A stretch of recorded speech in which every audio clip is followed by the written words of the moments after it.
Shalom, selamat hari Minggu, selamat datang untuk beribadah bersama di GBI Rahmat Emmanuel Hotel Ciputra pada sore hari ini.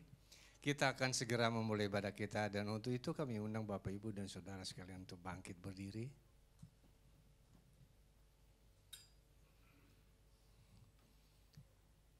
Mari kita arahkan hati dan pikiran kita kepada Tuhan dan kita bersatu di dalam doa.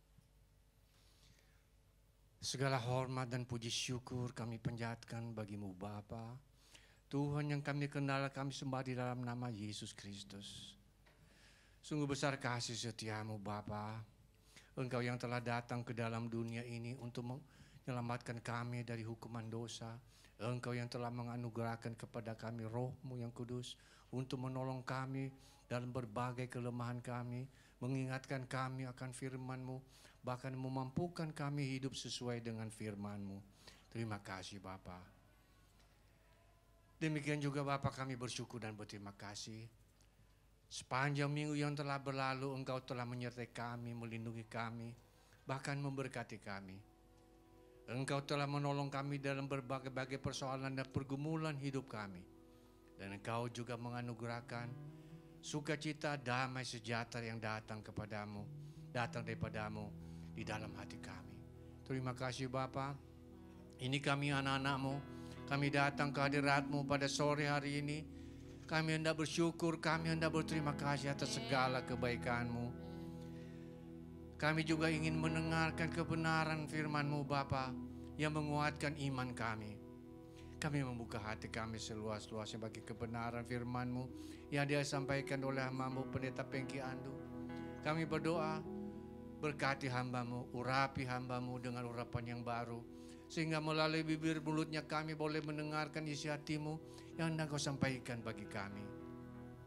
Bapa di surga, Tuhan kami dalam nama Yesus Kristus, pada kesempatan ini juga kami berdoa bagi semua anak-anak-Mu yang mengambil bagian pelayanan dalam ibadah pada sore hari ini, baik worship leader, para singer, para pemain musik, teknisi, asar, dan semua tanpa ada yang terkecuali Bapa.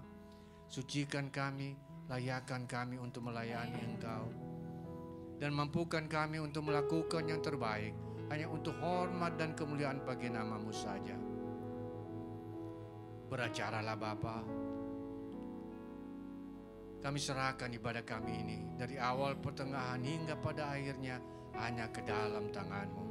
Di dalam nama Tuhan Yesus kami telah berdoa dan ucap syukur. Haleluya. Amin. Amin. Berikan tepuk tangan sorak-sorai bagi Allah kita. Allah yang hebat, Allah yang baik dan mengasihi saudara dan saya. Bapak Ibu jemaat Tuhan, persilakan duduk kembali.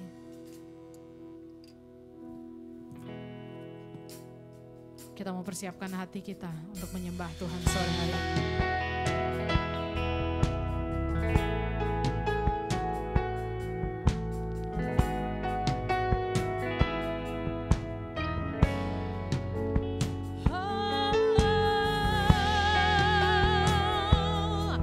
Kami mau sembahkan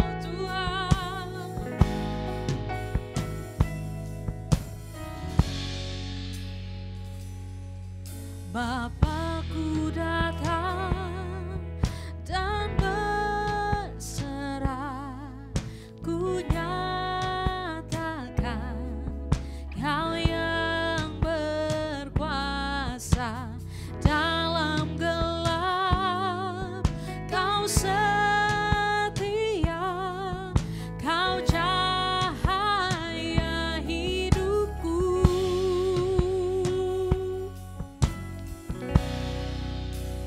Kau kuatkan aku bertahan,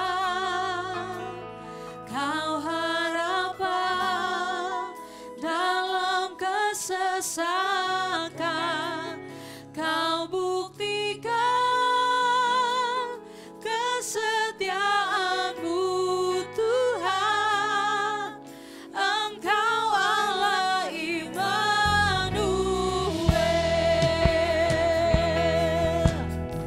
Mari sore hari ini arahkan hatimu kepada Tuhan. Sembah Dia, saudara. Sama-sama kita nyanyikan pujian ini. Katakan, Bapakku datang. Oh, Bapakku datang untuk menyembah. Ku nyatakan Kau yang bertata dalam lembah. Kau sempurna, Kau cahaya bagiku.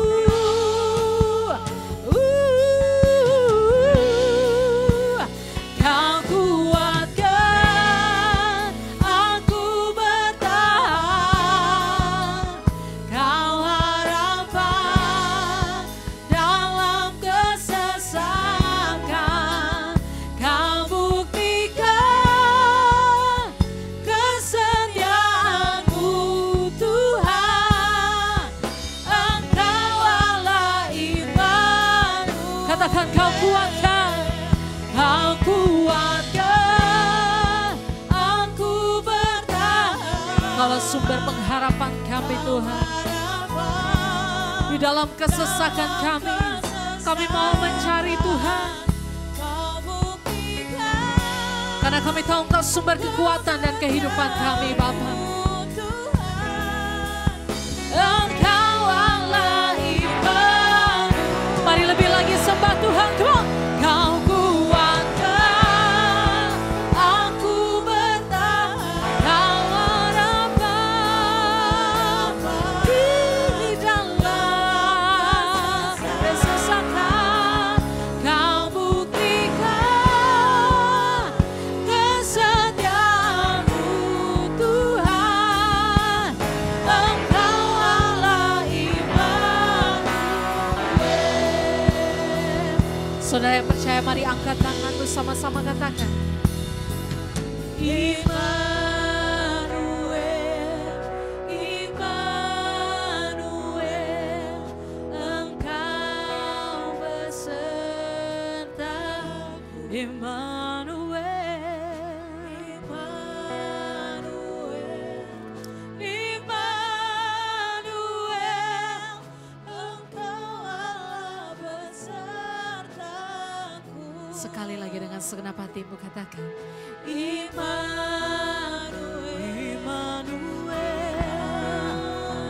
Immanuel,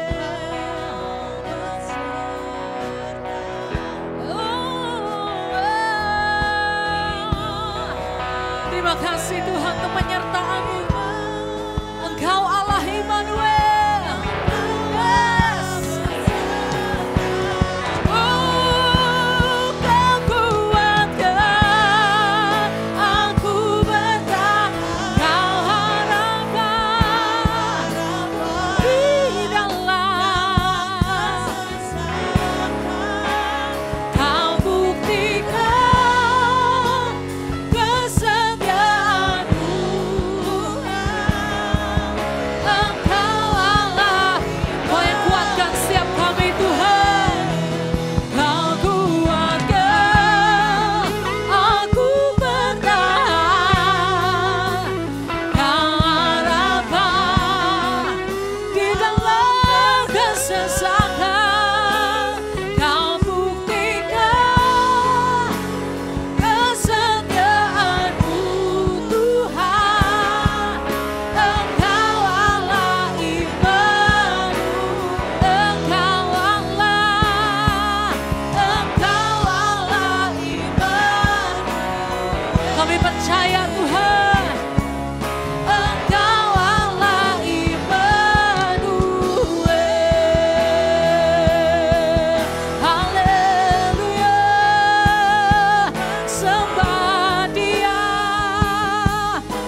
menepati jiwa kekuatan dan angka budi-Mu. Terima kasih Tuhan. Hadirat-Mu nyata di tengah-tengah kami sore hari ini Tuhan. Menjamah setiap kami. Kau yang kuatkan, Kau yang pulihkan Tuhan. Kau Allah Immanuel, Allah yang menyertai kami lewat segala proses kehidupan kami Tuhan. Terima kasih Bapa. Terima kasih Tuhan.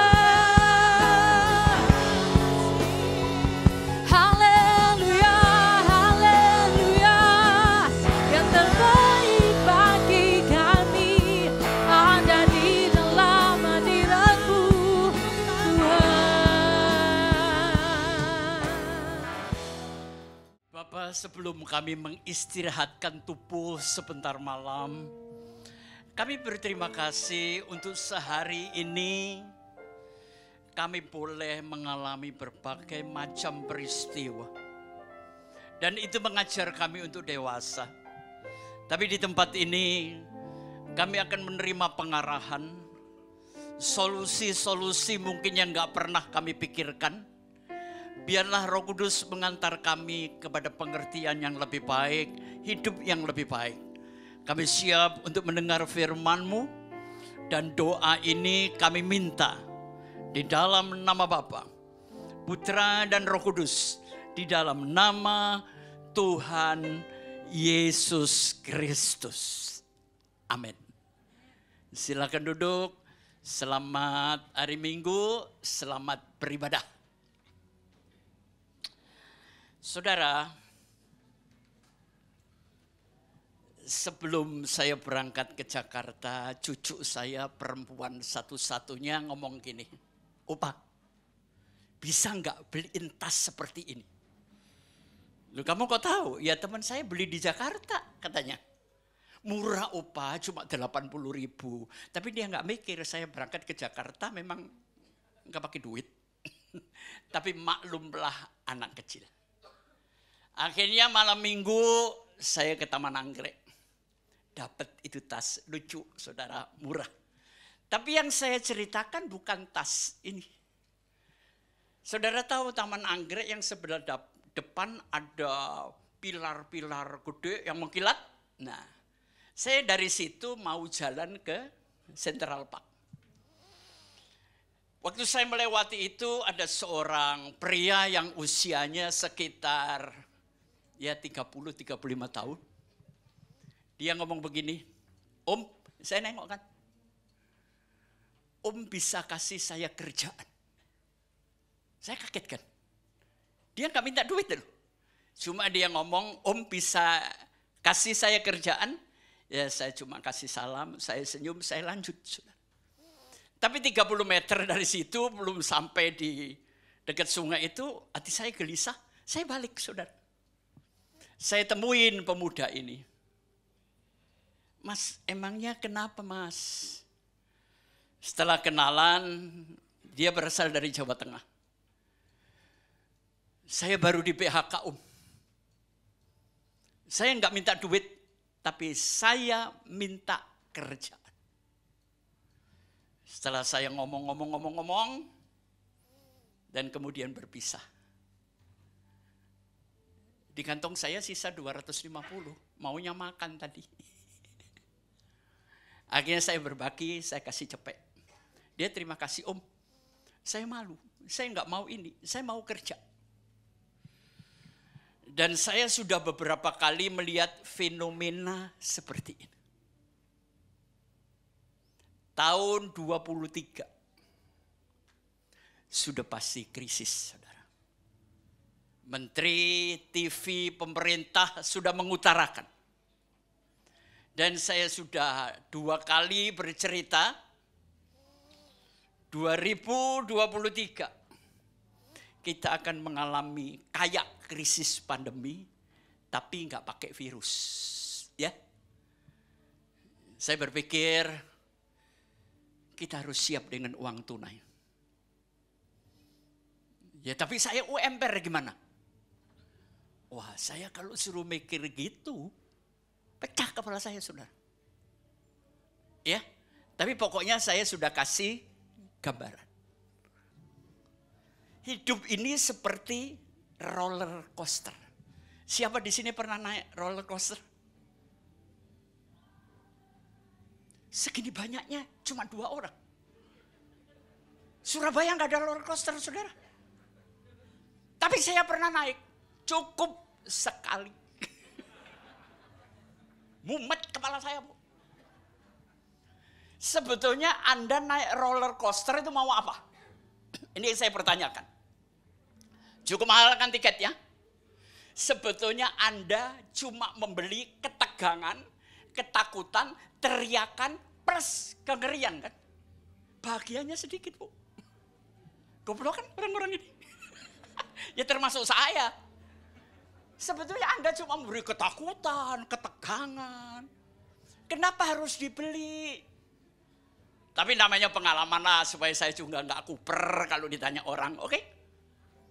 Roller coaster sebentar naik, sebentar kejungkel ke bawah. Dan hidup itu seperti itu, saudara.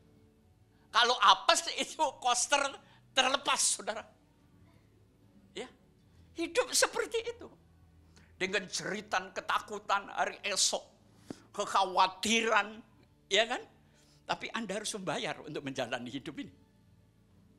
Ya. Nah, satu hari saya ini penggemar filosofi Zen. Zen itu berawal dari Jepang, dan Zen itu bagus, saudara. Tapi Tuhan saya tetap Tuhan Yesus, gak ada yang bisa menggantikan, saudara. Satu hari ada seorang guru Zen, dia di ruangan bersama 20 muridnya. Dia cuma nanya, murid-murid, daun itu bergerak karena angin, atau angin itu bergerak karena daun? Yang benar yang mana? Daun bergerak karena angin, atau angin bergerak karena daun? Sebetulnya yang bergerak itu adalah batin dan pikiran. Batin ini bergerak menimbulkan pikiran. Pikiran ini menganalisa keadaan. Benar kan? Ya Anda nggak usah mikirin mana yang bergerak duluan. Wong dia juga nggak mikir. Ngapain gua mikir? Jadi di sini saya ingin katakan, batin ini bergerak menjadi pikiran. Dan kemudian pikiran itu akan menganalisa keadaan. Benar kan? Timbul gerakan-gerakan. Dan gerakan cuma 2. Penolakan atau persetujuan. Kita selalu menolak apa yang saya tidak suka. Dan selalu ketagihan apa yang saya suka. Itu dua-duanya merupakan penjara, saudara. Karena satu hari yang Anda tolak, Anda bisa suka. Yang Anda suka bisa Anda tolak, benar kan? Hidup ini enggak menentu, saudara. Jadi jalanin aja dengan penuh suka cita. Saudara, hidupmu hari ini tentram, damai? Oh, enggak lah. Saya ingin mengajarkan cara hidup yang tentram. Mau saya ajarin? Supaya mengerti, saya mau tanya dulu. Siapa di sini yang pernah jatuh cinta? Semua. Anda jatuh sendirian atau ada yang nanggapin? Jangan jatuh sendirian loh. Gila lama-lama. Itu namanya bertepuk sebelah tangan. Sen pernah bertanya, kalau Anda bertepuk dengan satu tangan, bunyinya gimana? Ya nggak usah dipikir, saya nggak pernah mikir, saya cuma nanya aja. Zen pernah bertanya, bagaimana rupamu sebelum ibumu dilahirkan? Ini filosofi dalam sekali, saudara. Ya. Nah, begini. Waktu Anda jatuh cinta, itu perasaannya gimana? Waduh, tai kucing rasa tempe. Ya kan? Semuanya indah, nggak ada yang nggak indah. Yang kedua, Waktu Anda jatuh cinta, Anda ingin ketemu orang lain, orang itu enggak? Ingin kan? Selalu ingin. Ingin ada pertemuan yang intensif. Saudara, setiap Anda ketemu dengan saat Anda jatuh cinta, Anda selalu gembira gak dengan kehidupan ini? Ada yang dinanti, ya kan? Punya tujuan. Jadi di sini ingin katakan, cara hidup jatuh cinta itu bukan orang, sebuah keadaan. Sampai di sini nangkep anak-anak? Karena memang kelasmu agak jauh sama saya. Jadi saya mesti pelan-pelan. Ya, cara hidup jatuh cinta adalah sebuah keadaan. Yang pertama, keadaan yang selalu menyenangkan. Saudara, hari ini hidup menyenangkan? Dengar ya. Tolong, setiap hari berbuatlah baik yang banyak. Karena mungkin besok Anda tinggal kenangan. Setuju? Loh iya dong. Saya berbuat baik kepada Anda, mungkin besok tinggal kenangan. Atau Anda yang menerima kebaikan dari saya, juga besok tinggal kenangan. Untuk itu saya setiap hari berbuat baik, Pak. Karena kenangan nggak ada yang tahu. Di sini siapa yang fotografer? Yang bisnisnya fotografer? Saya mau tanya, fotografer itu sebetulnya menjual apa sih? Ayo, ada yang tahu? Dia menjual apa? Dia menjual masa lalu. Saya punya potret saya waktu usia 9 bulan sampai hari ini. Waktu saya kumpulkan nanti satu hari saya tayangkan di sini ya. Memang kelihatan sejak kecil Pengki itu pinter. Kelihatan, Bu. Ya.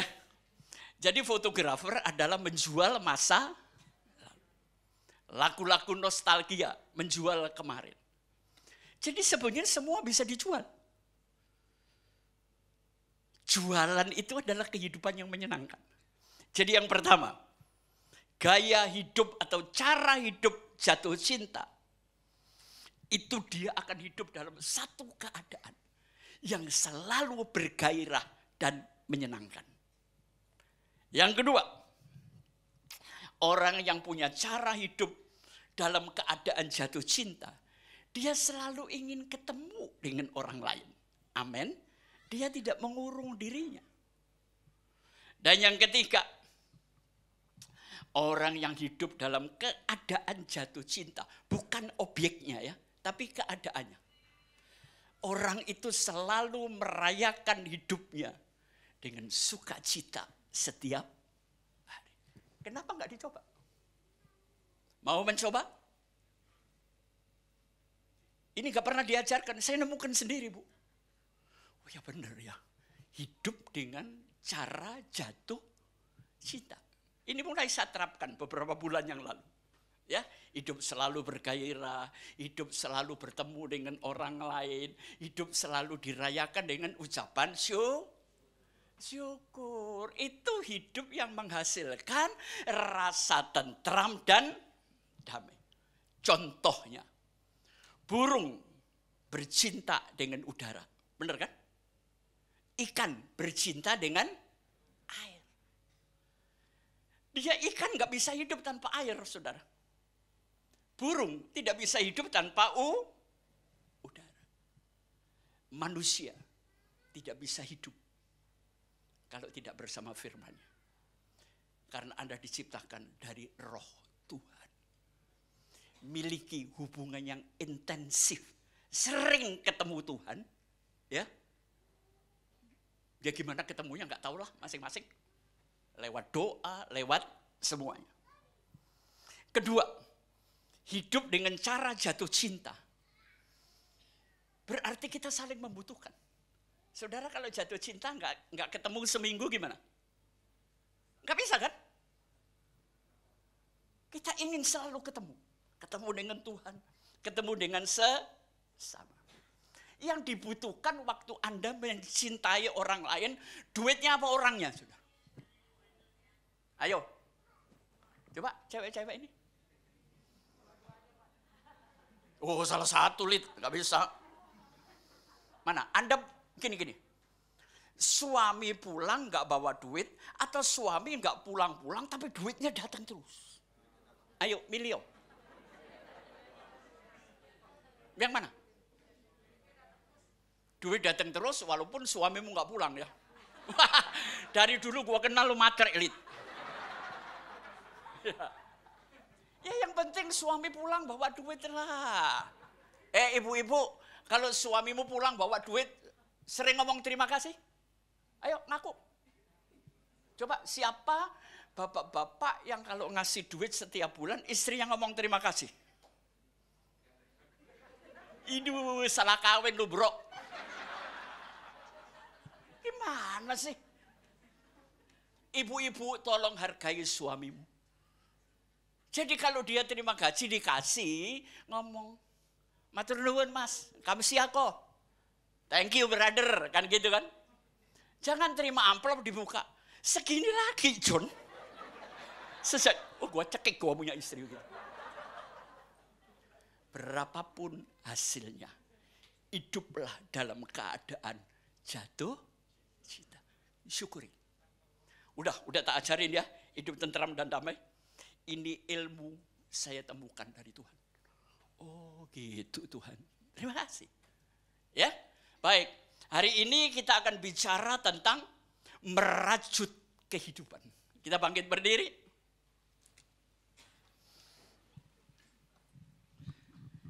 Kemudian Yesus pergi ke suatu kota yang bernama Nain.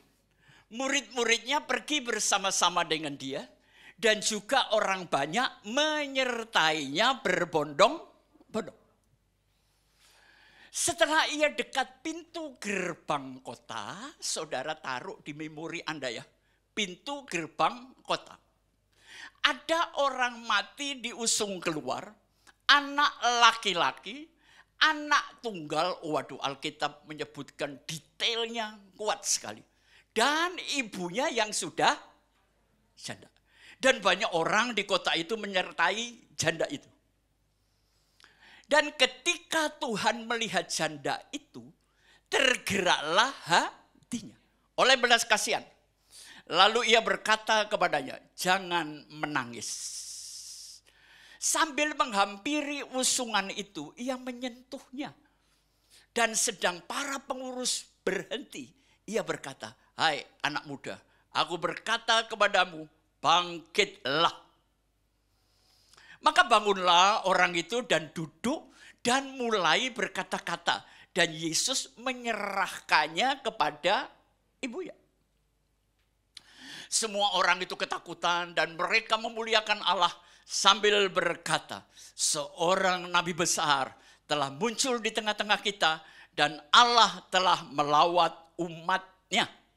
Terakhir, maka tersiarlah kabar tentang Yesus di seluruh Yudea dan di seluruh daerah sekitarnya. Ayat 1 lagi, Yohanes 10 ayat 9, kita baca bareng-bareng. 2, 3, akulah pintu. Barang siapa masuk melalui aku, ia akan selamat. Dan ia akan masuk dan keluar dan menemukan padang rumput. Amin. Silakan duduk. Baik, Alkitab menyebutkan seorang janda. Siapa di sini yang pernah punya cita-cita kepingin jadi janda secepatnya? Angkat tangan. Gua doain jadi lu. Tidak ada orang menikah kepingin jadi janda. Tapi hidup itu tiba-tiba di luar perhitungan dan tidak terduga.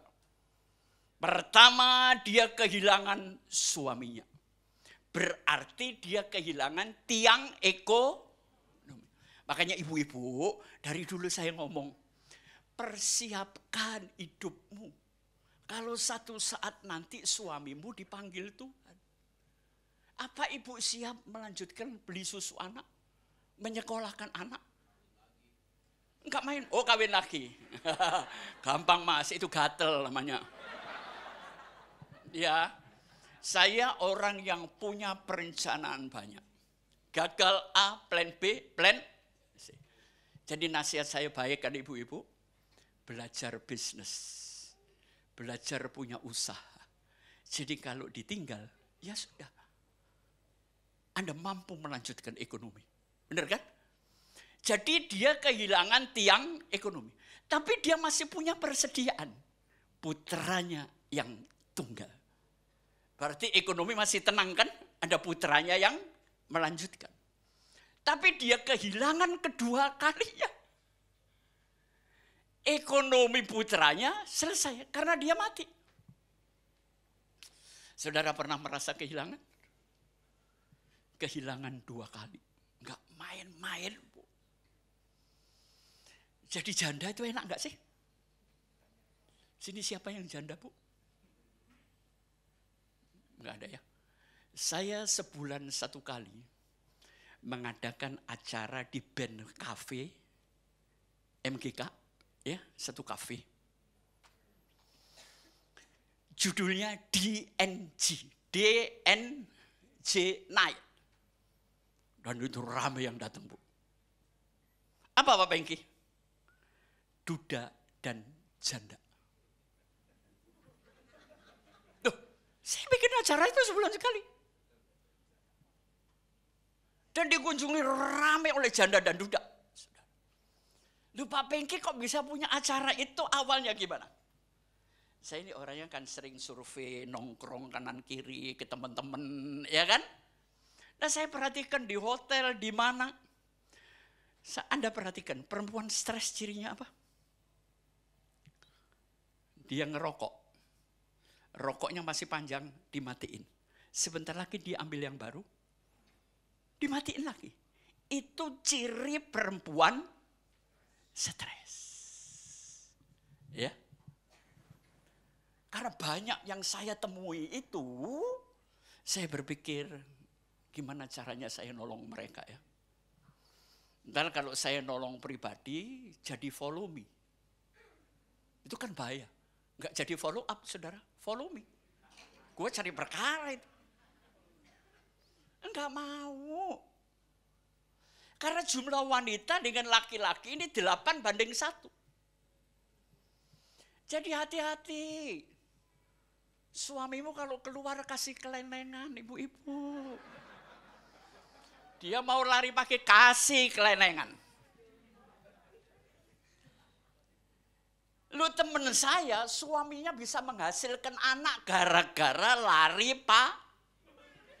Tuh, hati-hati. Kalau nikung itu jaraknya 100 meter, 15 menit kagak muncul, bahaya. Ibu-ibu yang pinter, laki itu bajingan, laki itu maling, gue bilang. Setuju laki-laki? Oh enggak. Gua laki, weh. Nggak usah ditutupin, fair aja. Ya.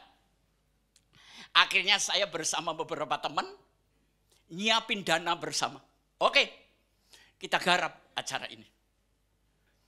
Saya cuma ingin membangun komunitas supaya janda duda tetap percaya diri, punya nilai diri, bangkit dan sukses. Amin. Itu beban saya, Bu. Saya bukan orang kaya raya untuk bisa bantu keuangan. Nah, jadi janda, ekonomi kehilangan 2 kali, hopeless kan. Kira-kira sedih gak, Bu? Nah, waktu anak ini sudah jadi jenazah, perhatikan. Tadi saya suruh Anda untuk menyimpan memori apa? Pintu gerbang kota. Ini pintu kedua. Pintu pertama di mana? Waktu keluar rumah. Itu kan pintu pertama, Bu.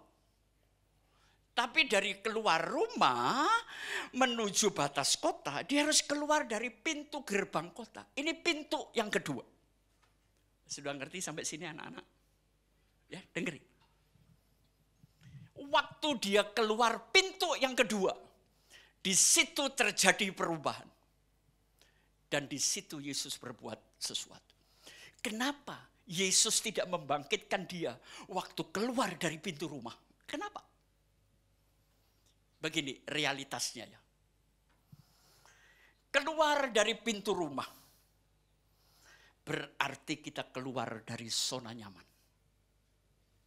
Keluar dari kepribadian Anda. Keluar dari doktrin, keluar dari dogma. Tapi dari pintu rumah menuju pintu gerbang kota ada proses waktu. Dia nggak minta Yesus menemui loh. Dia nggak pakai berdoa. Tapi waktu dia keluar batas kota. Artinya apa? Paksa dirimu. Sehingga talentamu yang tertinggi akan keluar. Amin. Dan di situ Yesus akan menyebut Anda. Engkau bangkit dan sukses. Om, saya nggak punya keahlian. Di dunia ini nggak ada yang nggak bisa. Saya banyak melalui pekerjaan-pekerjaan yang sebelumnya saya nggak tahu. Yang penting saya belajar. Maksimalkan potensi. Miliki potensi yang mumpuni. Tuhan berkata kalau nggak kerja jangan makan. Loh, burung itu nggak kerja makan. Siapa bilang? Memang dia makan biji-bijian. Tapi emang bijinya terus masuk ke paruhnya enggak. Dia harus terbang. Mencari buah yang berbiji. Itu usaha. Barang siapa berusaha dengan sekuat mungkin. Mengeluarkan potensi yang terbesar. Tuhan memberkati. Amin. Ini artinya dari matinya ekonomi keluarga. Dari matinya ekonomi pemasaran dan perusahaan Anda. Kalau Anda mau keluar dari pintu kebodohan. Jalan menuju proses. Ada batas potensi Anda. Keluarkan, genjot terus. Amin. Saya percaya Anda diberkati. Keberhasilan dan pribadi yang berhasil itu beda Bapak Ibu. Kalau Anda ingin menjadi manusia berhasil, berhasillah jadi manusia dulu. Sesuai dengan ciptaan dan kehendaknya. Loh, emang saya bukan manusia? Sorry ya, saya ini bentuknya manusia. Tapi kadang-kadang cara berpikir saya hewan. Saya bisa makan orang lain, saya bisa bunuh orang lain. Saudara ingin menjadi pribadi yang berhasil? Amin. Hidup ini banyak ditinggalkan, saudara. Sahabat baik, waktu Anda kaya, bukan ponakan juga ngaku ponakan. Betul kan? Begitu. Ini saya lihat. Sorry ya, sorry. Maaf para pendeta. Kalau yang mati orang kaya, khotbah di kuburan aja rebutan, saudara. Apa sih? Pendeta itu harus punya nilai, harga diri, mental yang bagus. Amin. Jangan soal khotbah di kedukaan karena dia kaya raya, rebutan, saudara. Aduh Tuhan Yesus. Pendeta kok jadi pengemis rohani gini ya. Saya benci dengan orang-orang begitu. Jangan mempermuliakan Tuhan karena Anda nyanyi. Permuliakan Tuhan lewat perilaku Anda. Oke? Saya ngomong saya nggak peduli banyak pendeta tersinggung. Tersinggung aja. Kalau nggak terima, tunggu saya turun mimbar. Oke? Saya orang punya prinsip, saudara. Saya ngomong itu fakta, data, logika. Ya, jangan. Emang kalau Anda nggak ngelayani, nggak dapat duit? Enggak. Anda nggak dapat duit karena Anda males. Betul kan? Bangun pagi, cari usaha, cari teman. Kelilingi dirimu dengan orang-orang hebat. Maka sebentar lagi, Anda juga jadi orang hebat. Kelilingi dirimu dengan orang-orang malas dan bodoh. Tahun depan, Anda pemalas dan paling bodoh di Jakarta. Cari teman yang bermanfaat. Bukan memanfaatkan teman, beda ya. Saya selalu bergaul dengan teman-teman yang usahanya ini. Harus buang waktu, saudara. Saudara, pintu itu tadi apa? Akulah pintu. Emang waktu wanita ini, pernah ngebayangin wanita ini anaknya akan hidup? Dia bicara, tidak mungkin. Tapi waktu Anda mengeluarkan potensi Anda terpuncak, semua kemungkinan bisa Anda raih. Setuju? Keluarkan semuanya, saudara. Kalau perlu, kurangi tidurmu. Saya tidur itu cuma sehari 3-4 jam. Ya. Kecuali saya sudah super lelah, saya roboh tidur. Kalau enggak, otak masih berpikir ke depan. Setuju? Sekali lagi pertanyaan lama. Siapa yang belum nikah? Angkat tangan. Kenapa enggak nikah-nikah sampai hari ini? Cuma ada 2 jawaban. Enggak mau atau enggak laku. Betul kan? Dengerin perempuan-perempuan. Wah, itu jawaban belum waktunya. Atau sudah kehabisan waktu, telat. Enggak apa-apa bro. Terimalah fakta yang ada. Di Indonesia ini banyak perempuan cantik, tapi tidak mampu menampilkan penampilan yang menarik. Oke, setuju? Perempuan cantik belum tentu menarik. Tapi kalau menarik dia kelihatan cantik. Sudah nggak bisa menarik, jelek pula. Itu Tuhan Yesus. Itu masuk kotak wayang. Ini rumah Tuhan, bukan rumah sakit. Amin. Keluarkan. Emang Indonesia ini susah ya. Aduh, ada cowok ganteng. Terus saya lihat gandengan sama cewek jelek. Komentarnya apa? Gigolo, itu pasti gigolo. Manfaatkan ceweknya. Betul kan? Tapi kalau ceweknya jelek, perempuannya cantik, apa komentar Anda? Dasar matrek jual diri, ya kan? Tapi kalau jelek jalan sama orang jelek, apa komentar? Ya pantesan aja dua-duanya jelek. Hidup ini nggak pernah benar, percayalah. Saya mah pendapat orang itu preketek. Saya baru ngomong sama teman. Saya dulu mengira Pak Pengki itu begini. Saya ngelihat Pak Pengki jalan dengan banyak perempuan. Terus kalau gue jalan sama banyak perempuan, gue mesum.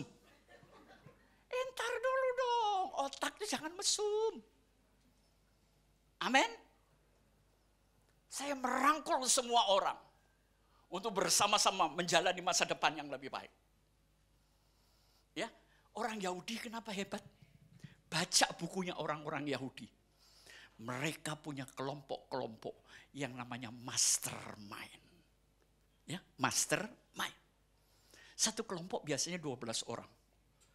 Kalau Anda berkumpul dengan orang-orang hebat, Anda akan ketularan jadi hebat.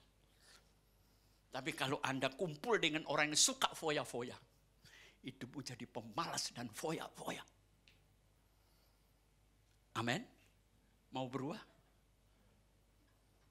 Keluar ke pintu yang kedua. Yesus masuk, dia menjamah. Bangkitlah. Sesuatu yang tidak mungkin menjadi mungkin. Tuhan itu memberikan mujizat kepada Anda. Bukan karena dia nganggur. Dia punya maksud mujizatnya diturunkan kepada Anda dan saya. Pelajari maksud tuh. Hidup jangan cari mujizat. Cari Tuhannya, saudara. Ya. Pak Pengki kok gak pernah ngedoain orang ke depan gitu. Emang gua kurang kerjaan. Bisa doa sendiri kan? Saya ini pernah, saudara, diundang KKR di Semarang.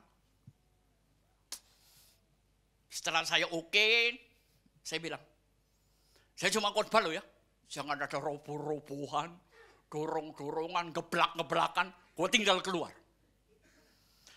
Saudara tumpang tangan bisa roboh. Tapi tidak orang roboh karena tumpang. Orang main kelereng itu jongkok, bener gak? Tapi apakah semua yang main kelereng harus jongkok? Orang berak juga jongkok, Bu.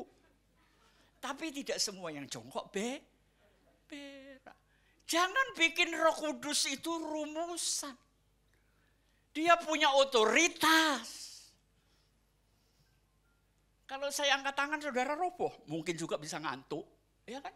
Loh, saya bukan tidak percaya gitu-gituan. Tuhan penuh mujizat, saya percaya 1000%. Tapi Tuhan bukan Tuhan yang kurang kerjaan. Saya syoknya apa? Saya di depan gini, di belakang ada spanduk. Kesembuhan ilahi oleh hamba Tuhan yang dipakai Tuhan. Wah, syok saudara. Wah, panggil panitia. Sini.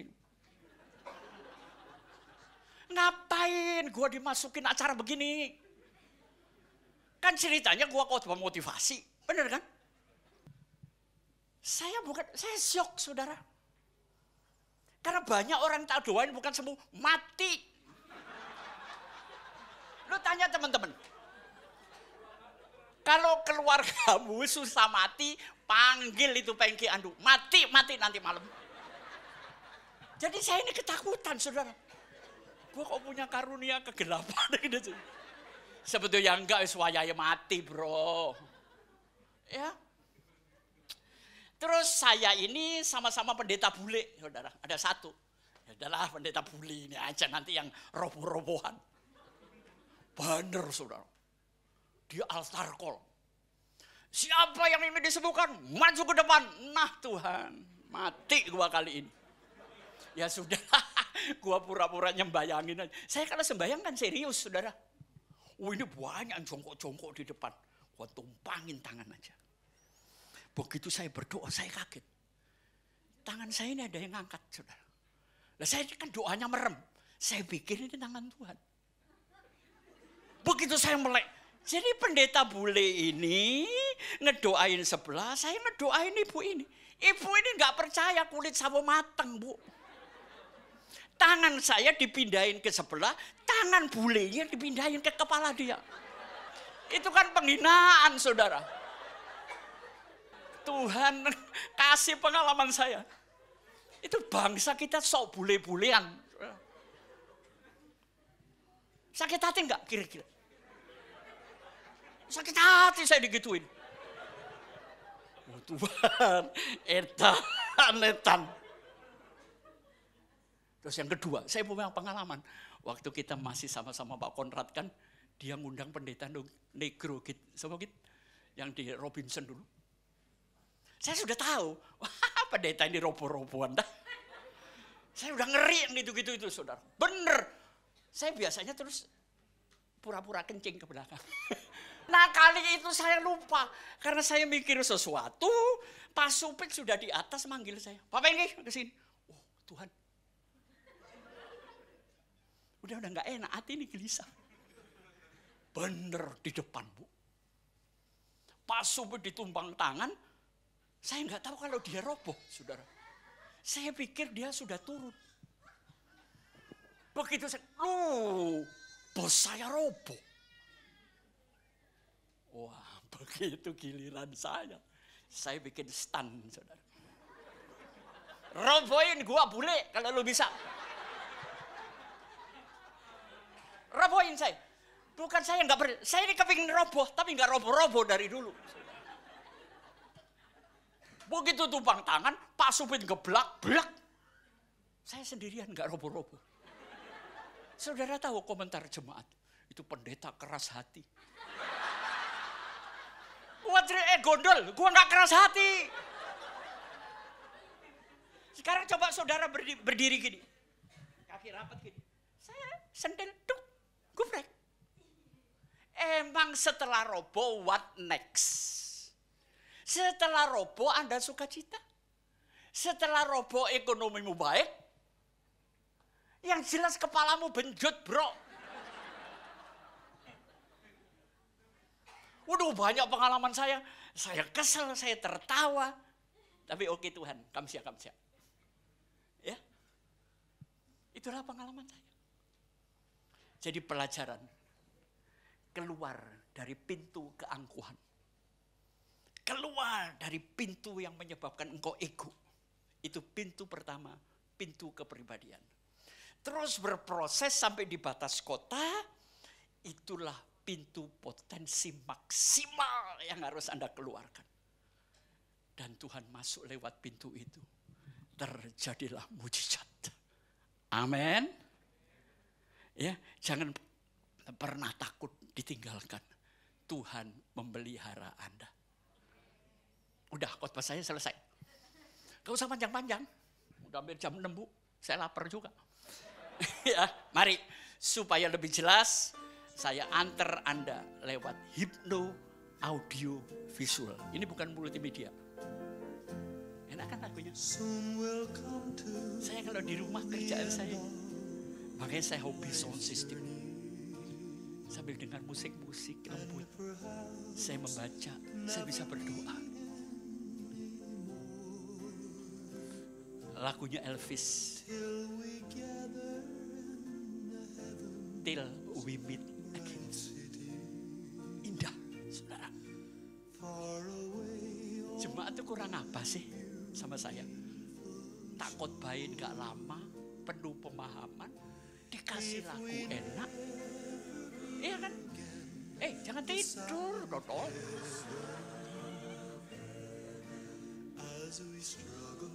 Merajut kehidupan.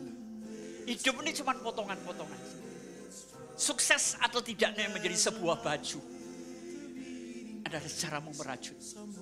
Yang pertama, klik bagaimana caranya? Bagaimana mengatur benang lurus menjadi bermanfaat. Hidup itu bukan sekedar baik. Hidup itu bukan sekedar jujur dan Anda bangga dengan kebaikan Anda. Baik itu baik. Tapi kebaikan harus bermanfaat untuk hidup orang lain. Amin. Bukan sebagai sebuah kesombongan rohani. Jangan, saya baik. Berikan kebaikan untuk membangun kebaikan orang lain. Yang kedua, saudara, saya suka dengan mode. Kalau Anda kasih baju saya, misalnya harga 2-3 juta, belum tentu saya mau pakai. Kalau itu bukan karakter saya. Tapi kalau Anda kasih saya baju 200.000, tapi itu karakter saya, mungkin bisa saya pakai setiap hari. Tapi yang jelas, di sini tidak pernah ada yang ngasih saya. Dengar baik-baik. Oh, Peggy khotbahnya bagus. Keren. Saya tidak mau menjual khotbah saya untuk uang. Amin. Haram jadah buat saya. Saya cari uang. Khotbah adalah pengabdian saya kepada Tuhan Yesus yang sudah menyelamatkan saya. Saya nggak pusing. Ya. Saudara, baju yang saya pakai ini menurut tafsiran Anda berapa harganya? Berapa? 210.000. Cuma karena yang pakai pribadi yang berhasil, ini kelihatan mahal. Oke? 210.000, bro. Murah saya beli. Saya nggak pernah beli sesuatu khusus beli. Tapi kalau jalan gue lihat ini bagus, langsung saya beli. Kalau Anda kan enggak, bagus. Ntar gue pikirin dulu. Sampai rumah mikir baju itu terus. Mendingan langsung beli, oke? Kalau memang gak suka, gue kasih orang lain. Ini biasanya nunggu gitu Gideon. Tapi karena gue suka, jangan harap gue kasih orang lain. Gak ada. Jadi kalau badan gemuk, jangan cari kain yang melintang ke kiri. Tambah gemuk. Kalau Anda kurus, jangan pakai yang bergaris membujur ke bawah. Tambah kurus. Saudara, biar jelek-jelek ini gua pernah ngajar di John Robert Power. Amin. Saya itu bukan orang ganteng loh, Bu. Saya sadar diri.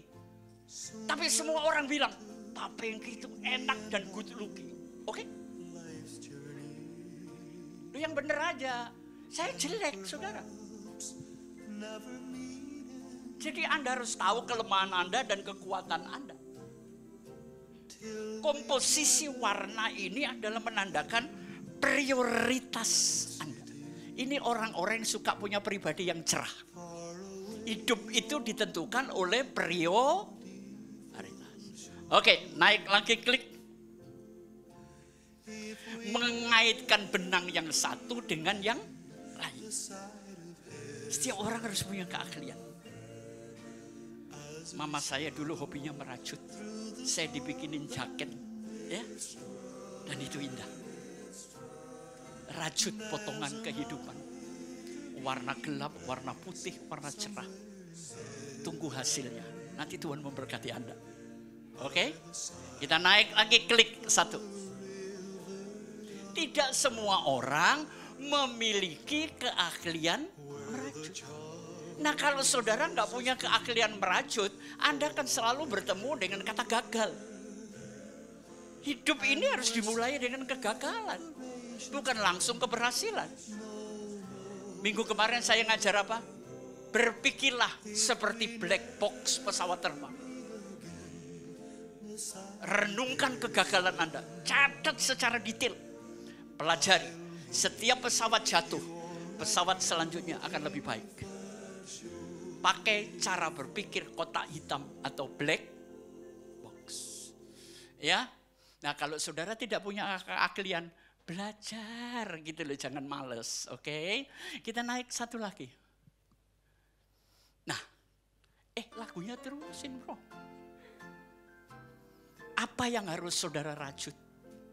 Yang harus saudara rajut yang pertama, futuristik, masa depan Anda. Oke? Yang kedua, Anda harus merajut perubahan yang kacau. Disrupsi, pergeseran, VUCA, harus Anda rajut. Menjadi lukisan yang indah. Untuk merajut perlu apa? Konsentrasi. Setelah konsentrasi, antisipasi hambatan. Benang ini kan lurus. Tahu-tahu ruwet di ujung sana saudara. Berhenti merajut, urai benang yang budeli itu tadi. Rajut kembali. Hidup ini penuh hambatan, penuh tantangan Bapak Ibu. Kita naik lagi, klik. Saya ingat waktu mami saya masih hidup. Saya itu lahir di kota Welingi, desa kecil saudara. Saudara tahu tempat lahirnya Presiden Soekarno? Itu di Blitar. Saya 30 kilo sebelum Blitar. Namanya Welingi. Saya suka dengar air. Saya suka makan angsle waktu kecil. Semuanya gelap. Masih pakai oblek. Ya, ini anak desa. Tapi saya berhasil menunjukkan Tuhan kita sama. Oke? Jangan ribut. Waduh, saya anaknya orang miskin, saya lah. Enggak peduli, tunjukkan, muliakan Tuhan. Nah, mama saya tuh punya sekarung. Waktu saya buka, mami, ini ngapain kain potongan kecil-kecil? Udah lu diam aja lah.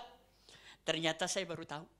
Mama saya kalau nganggur, ngambil kancing bulat yang besar, ya. Itu kain perca dilingkupi, dijahit di bawahnya. Dia copot. Satu hari ada spray yang luar biasa, saudara. Ada taplak meja dari kain perca. Jangan buang kegagalan. Jangan sedih dengan kehancuran. Walaupun hari ini Anda cuma sepotong kain perca, izinkan tangan Tuhan merajut hidup. Dan Anda akan berharga. Oke? Gak ada kata putus asa untuk saya. Itulah kain perca. Hal-hal yang dibuang oleh tangan yang terampil, dia menjadi barang berharga. Naik lagi. Klik. Dibuang menjadi terpandang, tidak berharga, jadi mahal. Kita ini gombal, kain lusuk. Potongan-potongan gak karu-karuan. Tapi kalau saya izinkan Tuhan melawat saya, merajut hidup saya, Pengki Andu jadi seperti hari ini. Perjalanan panjang, naik lagi, klik. Maksud saya dengan merajut kehidupan dari krisis menjadi seperti Kristus. Artinya apa? Kita harus tahu 4C. Kita melewati krisis. Itu melahirkan karakter, melahirkan karisma. Dan kalau Anda bertahan dalam kesempurnaan di tangan Tuhan, Anda akan seperti gitu loh. Kita naik lagi tinggal 2 gambar. Saudara, perhatikan. Tukang foto ini untuk mendekati burung ini tuh tidak terbang gampang. Pelan-pelan, saudara. Di samping pelan, dia konsentrasi dengan kamera ini. Sinarnya harus diatur, fokusnya harus diatur. Untuk bisa mendekati burung ini, ada emotional style. Hidup gak usah gerusa-gerusu. Perlu sabar, perlu ketelitian. Pelan-pelan nikmati hidup ini. Ntar malam suami istri kalau tidur, kan jarang kan melihat muka pasangannya secara teliti. Lihat, Anda akan berkata, oh Tuhan Yesus. Gua dulu ngelihat, apa gua kawin sama dia? Emotional style. Kendalikan emosi Anda. Saya ini temperamental, saudara. Tapi sekian tahun saya belajar untuk mengendalikan. Yang kedua, hidup ini perlu kepandian pribadi. Keahlianmu apa, saudara? Saudara masuk Jakarta ini punya keahlian apa? Siapa suruh datang Jakarta? Miliki keahlian. Jangan cari kerja. Bangun kemampuan kerja sesuai passion Anda dulu. Saya mau ngomong ya sama yang punya usaha. Anda jangan cari agen. Kuatkan dulu produk Anda, maka agen akan mendatangi Anda dan memasarkan barang Anda. Setuju? Produk Anda harus kuat dulu, nanti orang cari Anda. Ini jujur ngomong, sudah 25 tahun saya tidak pernah mau khotbah di gereja lain kecuali rem. Tidak pernah. Teman-teman satu hari bisa 5 gereja. Lu kayak nguber setoran kayak tukang becak, bro. Saya enggak. Tingkatkan nilaimu dulu. Nanti Anda jadi orang terpandang. Oke? Kita harus punya kelas. Saudara kalau lihat barang bermerek di Senayan City sama Plaza Senayan. Ada yang nawarin, bu masuk bu ada barang baru. Itu mata abang. Plaza Senayan, kita yang Uber datang ke tokonya. Louis Vuitton. Bener kan? Hiduplah seperti barang-barang berkualitas. Dan Anda ini orang hebat. Jangan jual dirimu murah. Titik. Saya nggak mau. Gereja banyak, Pak Pengki tolongin dong kami minggu. Enggak bisa. Pokoknya Pengki Andu itu sekali ngomong sampai mati gua lakoni. Enggak ada kata tetapi. Tapi untuk ngomong itu saya mikir sejuta kali. Oke? Social intuition. Harus peka terhadap lingkungan. Pertolongan datang dari tetangga, bukan dari keluargamu, saudara. Ya, tinggal 2 gambar lagi, klik, 1 lagi, apa? Dia berdiri di mana, saudara?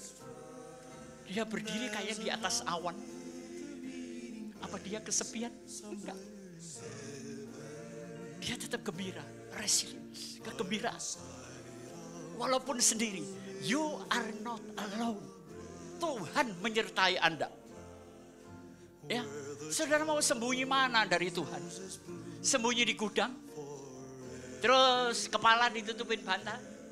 Tuhan buka, ketemu lagi Pengki lu di sini. Gak usah sembunyi, sudahlah hidup tuh fair aja. Tadi saya ngomong sama Ibu Evelyn, Saya dulu melihat apa yang gini teman perempuannya banyak. Terus emang kalau saya jalan sama teman perempuan saya mesum? Oh kagak. Setiap pertemuan harus menghasilkan uang. Titik, itu prinsip hidup saya. Oke? Bukan berarti saya mata duitan loh, enggak. Buat apa saya kumpul-kumpul tapi tidak menghasilkan sesuatu, oke? Siapa di sini sebelum saya akhiri yang teman kerjanya lebih banyak dari teman mainnya? Angkat tangan. Jadi kerja tuh sampai gila. Enggak pakai main-main. Dan sekarang saya balik. Siapa yang teman mainnya lebih banyak dari teman kerjanya? Itu pelan tapi pasti miskin selamanya kau. Jadi Pak Pengki gimana? Teman main saya teman kerja. Teman kerja saya teman main. Habis menghasilkan ayo nongkrong ngopi. Habis ngopi duit habis ayo kerja bareng lagi. Jadi happy saya saudara. Oke. Yang terakhir, sensitivity itu konteks. Hidup harus peka. Peka, saudara, bukan pekok, ya. Peka. Sensitif. Ya, klik terakhir. Anak muda ini berkata, Opa, till we meet again. Kenapa sih Opa ini selalu pakai gambar anak kecil? Lu ngapain pakai gambar yang umur-umur gini?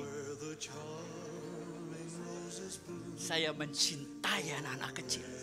Saya sering kalau di belakang itu, apalagi kalau anak kecil cewek ya, saya ciumin. Karena saya nggak mungkin cium mamanya. Ya kan? Ya bekas mamanya lah dia ciumin anak, gua cium juga. Enggak. Pak Pengki itu sangat mencintai anak kecil. Ya. Gini, saudara pernah gendong anak kecil umur 3 tahun? Pernah ya? Waktu dia mengelus pipi Anda, rasanya gimana? Bahagia, ada sentuhan Tuhan. Coba kalau yang segini gua gendong. Terus ngelus saya, aku banting, kalau bikin gua nafsu aja, ya. Ayo saudara, lewat tangan anak kecil, penuh kedamaian, penuh kebahagiaan. Tuhan memberkati. Saudara, hari Sabtu, saya dapat giliran khotbah doa pagi di Dan. Saya akan bahas tentang doa Bapa kami. Sekali waktu bangun dong jam 5. Nanti kalau saudara nggak dibangunin selamanya, makan tuh. Doa Bapa kami kenapa? Kenapa Tuhan mengajar kami doa Bapa kami? Kok bukan Bapak saya atau Bapakmu? Ya kan? Itu yang akan saya bahas. Yang kedua, Yesus mengajar doa Bapa kami yang pertama kalimat apa? Bapa kami di sorga. Jadi jelas sorga itu ada bro. Jangan dibuat main-main. Karena yang ngomong Yesus kan. Bapa kami di sorga. Itu ada nyata. Dan namaku sudah tercatat. Tinggal namamu yang harus ada perjuangan. Ya, ayo kita bangkit berdiri. Aku sedang mengalami banyak kematian. Sentuh hidupku Tuhan. Supaya semuanya bangkit. Hamba serahkan para sahabat teman-teman di tempat ini. Kau berkati mereka. Hambamu ini selesai. Tapi Tuhan selalu menyertai kami.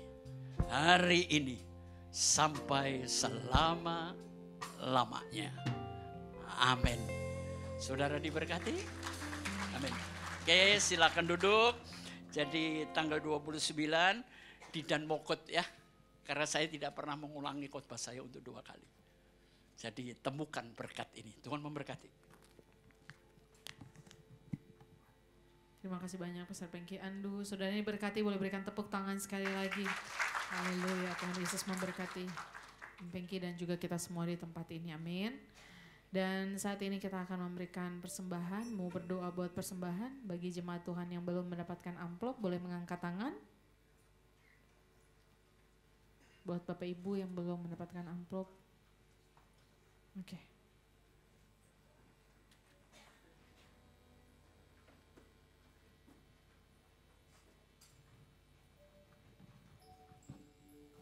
Mari Bapak Ibu sekalian, kita boleh angkat amplop persembahan kita. Kita akan berdoa. Bapa, terima kasih untuk kasih setia Tuhan. Terima kasih untuk firman Tuhan yang baru saja kami dengar.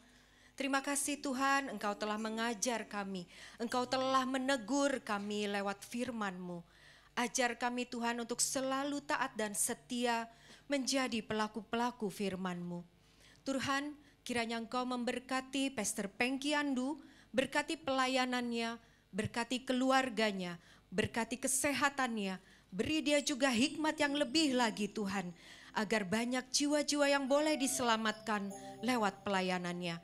Saat ini kami mau mengangkat persembahan kami mengembalikan apa yang telah kami terima yang asalnya daripada Tuhan. Ajar kami untuk memberi dengan hati yang sukacita, bukan dengan paksaan. Tuhan, inilah tanda terima kasih kami kepada Tuhan. Tuhan, kiranya Engkau memberkati tangan-tangan yang sudah memberi, bahkan yang belum dapat memberi. Dan berikan hikmat-Mu kepada orang-orang yang mengelola persembahan ini, agar semua bisa dipakai untuk kemuliaan nama-Mu. Terima kasih Tuhan Yesus. Hanya di dalam nama Tuhan Yesus Kristus yang siap untuk memberi, mari sama-sama kita katakan amin. Selamat memberi, Tuhan Yesus memberkati. Ya, sekali lagi selamat memberi, kita memberi dengan sukacita dan kerelaan hati, kita memberi dengan rasa syukur dan kita juga mau memberi yang terbaik. Baik, sebelum kita melihat jadwal ibadah minggu depan, ada yang baru pertama kali ibadah di tempat ini boleh lambaikan tangannya. Yang baru pertama kali ibadah di tempat ini, semua jemaat setia boleh kita tepuk tangan dulu buat Tuhan Yesus kita yang luar biasa. Puji Tuhan. Saudara, sebelum kita akhiri, saya ingin bagi sedikit saudara dari jam 9, 11, 1, 3 dan sekarang jam 5. Saya mau minta waktu saudara 2 menit. Saya diingatkan Tuhan lewat pertemuan saya dengan teman saya, sahabat saya, namanya juga Paulus, dia gembala GBI Gajah Mada. Jemaatnya luar biasa, gerejanya boleh dikatakan mega church karena setelah COVID saja ada 3.500 jemaat di Gajah Mada. Saudara, saya kumpul ketemu, entah karena dia ngajakin saya ketemuan, kita ngopi dari jam 4, makan malam, baru pulang jam 8 malam. Singkat cerita dia bilang begini, Pastor, sekarang gereja-gereja siap nggak melayani semua orang. Saya diam dan terus saya tanya, maksudnya bro? Coba dia lihat deh. Kita sekarang hanya mau melayani orang-orang yang boleh dikatakan they have. Khususnya gereja di kota-kota. Orang-orang yang punya, orang-orang yang kaya, orang-orang yang pakai pakaian bagus, pakaian mahal, jas. Terus dia bilang gini, pernah gak kita mau ketemu pemulung, kita peluk, kita berkati dia, kita layani dia. Atau orang gila, waduh saya bilang gak pernah terlintas, tapi pernah beberapa kali saya melayani orang-orang pedagang dan sebagainya. Tapi itu sudah lama, sekarang sudah tidak pernah lagi. Terus dia bilang begini, kemarin dia ngomongnya gue baru melayani. Karena memang dia punya panggilan luar biasa. Dan singkat cerita saya sangat diberkati dengan obrolan, sharing. Dan saya kembali dibakar saudara. Dan saya bilang 1 minggu ini siapapun yang menghubungi gereja ini, kita tim siap, saya pun siap melayani kemanapun, ke ujung Berung sekali, ujung tempat jin buang anak kita akan siap melayani. Ya tidak ada alasan untuk saya tidak melayani. Dan kita tidak lihat pandang latar belakang orang itu. Tetapi Tuhan juga ingatkan saya, ternyata waktu saya lakukan 1 minggu ini, Tuhan bilang juga sampaikan kepada seluruh jemaat Tuhan. Yang saya mau sampaikan gini, Tuhan tegur saya juga lewat kejadian kemarin. Seorang jemaat yang saya kenal sehat, keker. Pokoknya satu keluarga ini kemana-mana bertiga. Dan tiba-tiba baru 2 hari yang lalu anaknya David bilang begini, Pastor, papa saya meninggal. Kaget saya. orang sehat, tinggi, besar, keker. Tapi saya diingatkan, ketika saya juga menyampaikan firman Tuhan dalam ibadah penghiburan, lebih baik pergi ke rumah duka daripada pergi ke rumah pesta. Karena ayat itu mengatakan, karena dari situlah kita kembali diingatkan Tuhan. Untuk segala sesuatu ada masanya, ada waktunya. Nanti kita semua akan ditanya apa yang kita sudah lakukan. Apakah kita sudah membawa jiwa-jiwa datang kepada Tuhan. Dan akhirnya saya ditegur dan saya Tuhan suruh saya jelas sampaikan. Karena itu dari jam 9 sampai tadi ibadah jam 3 dan saya mau sampaikan ibadah jam 5. Saudara, kita punya tugas untuk bawa jiwa mulai dari keluarga kita. Mungkin hari ini kita ibadah, tapi ternyata ada keluarga kita yang saat ini masih belum mau ke gereja. Mungkin ada saudara, teman, sahabat kita yang mungkin masih menolak untuk datang beribadah kepada Tuhan. Tapi Tuhan mengingatkan, jangan jemu-jemunya saudara, ajak mereka untuk datang kepada Tuhan. Layani mereka. Ada tadi kalimat yang bagus tadi saya dengar. Terkadang kita memberikan penilaian kepada orang itu sehingga akhirnya kita tidak lagi mau melayani orang itu. Misalnya saya berikan dia nilai 5. Kita anggap akhirnya dia menjadi orang yang biasa-biasa. Tapi orang yang kita kasih nilai 10, kita mau dekat, mau melayani, mau kenal. Tapi orang yang kita beri nilai kurang, terkadang kita pandang sebelah mata. Hari ini Tuhan minta kita berikan semua orang nilai 10 sehingga kita mau dekat dan kita mau melayani. Karena itu yang Tuhan minta. Jadi hari ini saya mau ajak saudara semua. Mulai minggu depan Tuhan ayo minta kita semua layani, bawa jiwa. Karena nanti Tuhan akan tanya, sudah berapa banyak jiwa yang kau bawa datang kepada Tuhan? Dan saya mau tanya dong, saat dari pagi sampai tadi ibadah jam 3, saya mau tantang saudara, minggu depan siapa yang mau bawa jiwa ke tempat ini? Yang mau saja, biar boleh saya lihat. Yang mau bawa jiwa datang ke tempat ini. Yang mau, yang gak mau gak apa-apa, cuman sampai di halaman surga nanti kok gak apa-apa. Tetap masuk surga cuman sampai di halaman. Tapi yang mau sampai ke tempat di mana Tuhan Yesus tinggal, ayo dong. Karena firman Tuhan katakan apa? Pergilah, jadikanlah semua bangsa muridku. Dan sekarang kita sudah terlalu nyaman, kita pergi sendiri. Dan ini pesan yang saya harus sampaikan dari pagi. Dan saya mau sampaikan kepada saudara. Sekali lagi saya tantang. Siapa yang mau bawa jiwa ke tempat ini? Boleh angkat tangan. 1, 2, 3, 4, 5, 6, 7, 8, 9, 10. Oke, yang lain? Nggak mau apa takut-takut? Kalau yang takut boleh angkat tangan juga dong, nggak apa-apa. Jujur, orang yang jujur masuk surga. Nggak ada. Oh ada takut, ya. Suami ya. Ya saya sering ketemu suaminya. Saudara kalau mau beli jam, di tokonya di bawah. Tapi suaminya ya, nanti kita gedor terus ya tokonya ya. Tapi siapa di sini yang mau bawa jiwa sekali lagi? Dengan iman. Dengan iman gak apa-apa, gak harus bawa tapi dengan iman. Iya gak tahu, puji Tuhan. So ada beberapa yang akhirnya angkat tangan. Saya berdoa saudara bawa jiwa. Amin. Karena itu yang terpenting, yang Tuhan minta kita lakukan. Karena berapa lama umur kita gak ada yang tahu. Ya tapi Tuhan minta untuk saya sampaikan, bawa jiwa ke tempat ini untuk Tuhan. Baik, kita akan lihat. Makasih Pak Pengki sudah melayani. Tuhan Yesus memberkati, sehat terus, umur panjang ya. Baik, itu saja. Saya undang kita semua bangkit berdiri, kita akan akhiri. Kita angkat pujian tak usah ku takut El Shaddai, El Shaddai. Tak usah ku takut, sama-sama katakan. Allah menjaga. Katakan tak usah ku bimbang. Usah ku bimbang, Yesus peliharaku, peliharaku, tak usah ku susah, tak usah ku susah. Roh Kudus, Roh Kudus hiburku, tak usah cemas,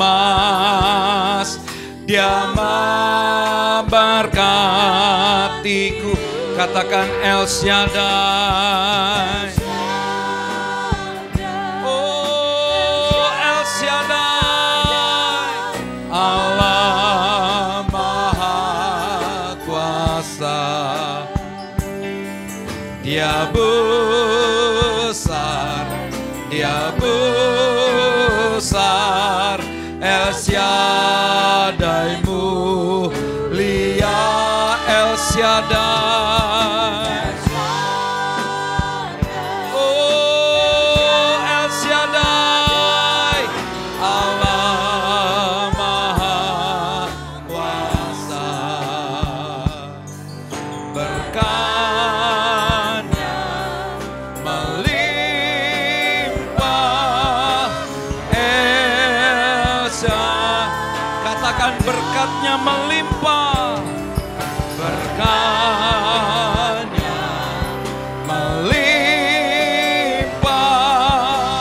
El Shaddai.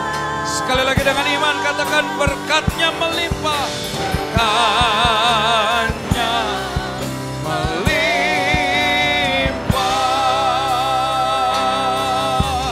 El Shaddai.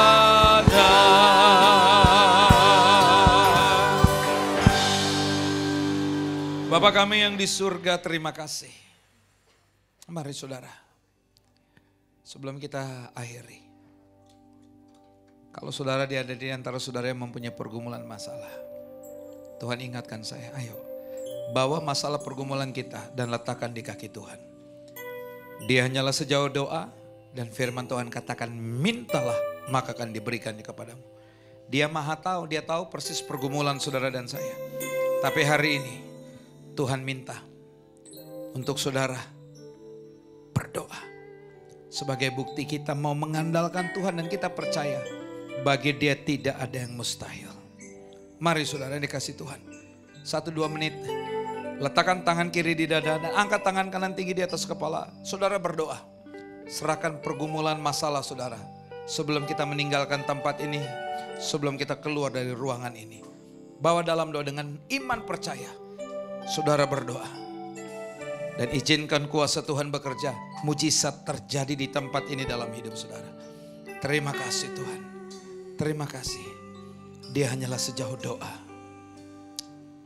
Terima kasih Tuhan. Kami bawa pergumulan kami Tuhan. Terima kasih. Firman Tuhan katakan janganlah hendaknya kamu khawatir tentang apapun juga. Tetapi nyatakanlah dalam segala hal keinginanmu kepada Allah dalam doa dan permohonan dengan ucapan syukur.